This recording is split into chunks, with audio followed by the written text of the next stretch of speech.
Congress party అధికారంలోకి వచ్చిన తర్వాత పార్టీ కోసం కష్టపడి పనిచేసిన వారికి ఒక్కొక్కరికి అవకాశాలు ఇస్తూ కూడా వెళ్తుంది.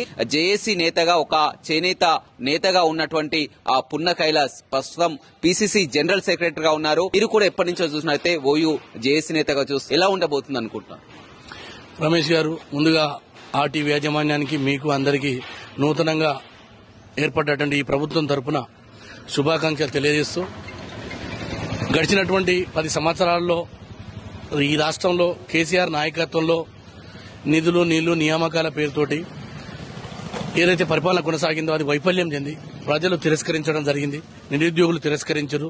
సామాన్యులు రెక్కాడితే డొక్కాడినటువంటి పేద వర్గాలకు న్యాయం జరగకపోగా ఆ వర్గాలను మరింత పేదరికంలో నెట్టడంతో ప్రజల యొక్క ఆగ్రహాన్ని మన 2023లో జరిగినటువంటి ఎన్నికల్లో ప్రజలు కాంగ్రెస్ పార్టీకి రేవంత్ రెడ్డి గారి నాయకత్వంలో శ్రీమతి సోనియా గాంధీ గారు ఆశించినటువంటి ఈ తెలంగాణలో సామాజిక న్యాయం కొరకు ఆకలి లేని, పేదరికం లేని, దారిద్ర్యం లేని, నిరుద్యోగం లేని, మహిళా సాధికారత, తర్వాత ఈ రాష్ట్ర సుసంపన్నంగా వెలుగుతూ భారతదేశంలో నెంబర్ 1గా ఉండాలని ఆనాడు ఉద్యమకారులు ఆత్మగౌరవం కోసం చేసినటువంటి పోరాటం యొక్క త్యాగాలని మొత్తంగా కేసీఆర్ కుటుంబం కైవసం చేసుకుని తన కుటుంబం పాలనతో విసుగు చెందిన ఈ ప్రజలు కాంగ్రెస్ కు పట్టం కట్టారు.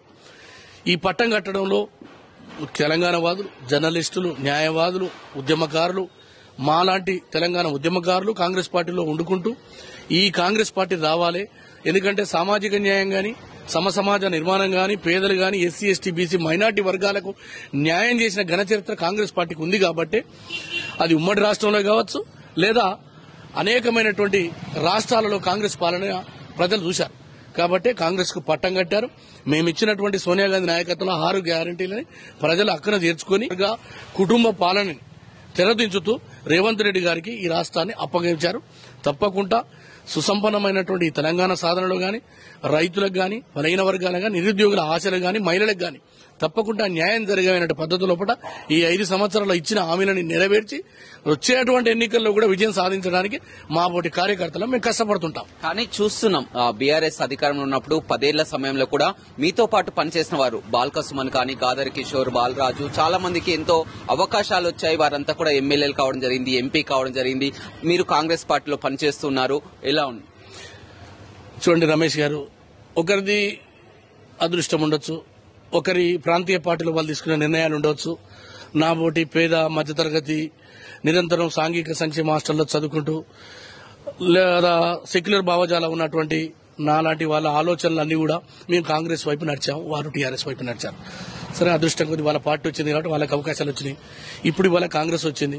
ఒక ఆశాజనకంగా ఆశాదృక్పథంతో మేము వెళ్తున్నాం తప్ప రాజకీయ పదవుల కోసం లేదా ఎమ్మెల్యేలు ఎంపీలు కావాలి, మంత్రులు కావాలి, ఊరేగాలి, లేకపోతే జేజేలు కొట్టించుకోవాలన్న ఆలోచన కాదు. మాది ముఖ్యంగా తెలంగాణ రాష్ట్రం కావాలన్నటువంటి ఆలోచనతోటి ఆ రోజు కాంగ్రెస్ పార్టీ ఎంపీలతోటి పయనమై ఈ రోజు మళ్లీ కాంగ్రెస్ పార్టీలో 9.5 సంవత్సరాలుగా కాంగ్రెస్ పార్టీలో అధికార ప్రతినిధిగా మొన్న జరిగినటువంటి పీసీసీ షఫ్లింగ్ లో రేవంత్ రెడ్డి గారు వచ్చిన తర్వాత మాకు జనరల్ సెక్రటరీ ఇచ్చారు. నమ్మకంతో కాన్ఫరెన్స్ లో పనిచేసుకుంటూ ఉప ఎన్నికలు వచ్చినా మేము పార్టీ మారకుండా పార్టీ వైపు నడిచాం. కాబట్టి పార్టీ న్యాయం చేస్తుంది, పార్టీ మా ఓటి బడుగు బలైన వర్గాల వైపు నిలబడుతుందన్న ఆశతో ఉన్నాం. కానీ పదవులు వస్తాయా రావా, పదవులు ఇవ్వాలా ఇవ్వకూడదా అన్నది ఆ యొక్క పార్టీలో ఉన్న పెద్దలు గాని, ఈ జిల్లా నాయకులు గాని అందరూ ఆలోచించి మాకు అవకాశం ఇస్తారని భావిస్తున్నాం. కానీ నిరాశ నిస్పృహలతోటి లేము. రెండోది, పదవులు దక్కినా దక్కకున్నా ఒక మాట మనవి చేస్తున్న ఆర్టీవీ తోటి తప్పకుండా కాంగ్రెస్ పార్టీ కార్యకర్తగా కొనసాగుతా. ఎన్ఎస్ఏ విద్యార్థి నాయకులు బలమూరు వెంకటకి ఇచ్చింది.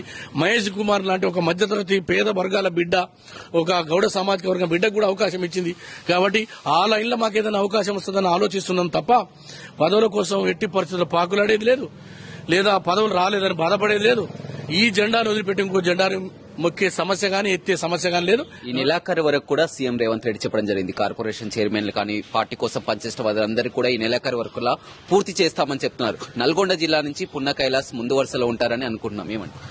తప్పకుండా మీరు అన్నట్టుగా ఏదైతే నా పట్ల మీకున్నటువంటి కన్సర్న్ కావచ్చు, నన్ను మీరు దగ్గర నుంచి చూసిరు కావచ్చు, తర్వాత ఉద్యమంలో పనిచేసినప్పుడు కావచ్చు, యూనివర్సిటీలో ఉన్నప్పుడు కావచ్చు, మీరు నన్ను దగ్గర నుంచి చూశారు. కాబట్టి మీరు ఇచ్చినటువంటి ఏదైతే దీవెన ఉందో, ప్రేమ ఉందో, ఆర్టీవీ ద్వారా వచ్చేటువంటి ప్రశంసలే కావచ్చు, ప్రజలు ఇచ్చేటువంటి దీవెనలే కావచ్చు, అన్ని కలిసి నాకు వస్తుందని ఆశాభావంతో ఉన్న 100% వస్తుంది. రేవంత్ రెడ్డి గారి నాయకత్వంలో ఈ జిల్లాలో ఉన్న కోమటిరెడ్డి వెంకరెడ్డి గారు, ఉత్తమ్ కుమార్ రెడ్డి గారు, మా రాజగోపాల్ రెడ్డి గారి నాయకత్వంలో నాకు తప్పకుండా మంచి పదవి వస్తుంది. ఆ పదవి అంటే ఏదో పదవి తీసుకొని కార్లు తీసుకొని గన్మెన్లు వేసుకొని తిరగను. నేను 100% పేద ప్రజలకు ఏ బాధలు ఉన్నాయో, రేషన్ కార్డు రాలేదో, లేకపోతే ఎంఆర్ఓ ఆఫీసుల, పోలీస్ స్టేషన్ల ఇబ్బందులు, కుటుంబ సమస్యలు, ఇండ్లు రాకపోతే దళితుల సమస్యలు, సప్లాన్లు, బీసీ కార్పొరేషన్ నిధులు, ఏ అవకాశం ఉన్నా శక్తివంతమైన మేరకు, మరీ ముఖ్యంగా నేను ఒక చేనేత బిడ్డగా నా వర్గాలు ఏదైతే బాధపడుతున్నాయో, ఆత్మహత్యలు చేసుకుంటూ అటువంటి లేని సమాజాన్ని, ఆత్మహత్యలు లేని సమాజాన్ని తీర్చిదిద్ది వారికి న్యాయం చేసి, నల్గొండ జిల్లాలో ఓ విద్యార్థి నాయకుడు ఉన్నాడు, కైలాస్ నేత అంటోడు, ఓ పదవి చేసిండు. కాబట్టి ఆ పదవి ద్వారా సమాజానికి, ప్రజలకు మేలు చేసి తప్పకుండా మీరు అన్నట్టుగా 2028 ఎన్నికల్లో అవకాశం వస్తే ఒక్క మాట మనవి చేస్తున్నా, తప్పకుండా నా జీవిత చరమాంకం వరకు ఒక్కసారన్నా అసెంబ్లీకి పోతా, ఒక్కసారన్నా శాసన మండలికి పోతా, ఒక్కసారన్నా లోక్సభకు పోతా. ఇది నా యొక్క ఆశయం, నా ఆకాంక్ష. ఖచ్చితంగా రేవంత్ రెడ్డి నాయకత్వాన్ని ఈ రాష్ట్రంలో బలపరిచి కాంగ్రెస్ ప్రభుత్వాన్ని ముందుకు తీసుకుపోతాయి. All the best.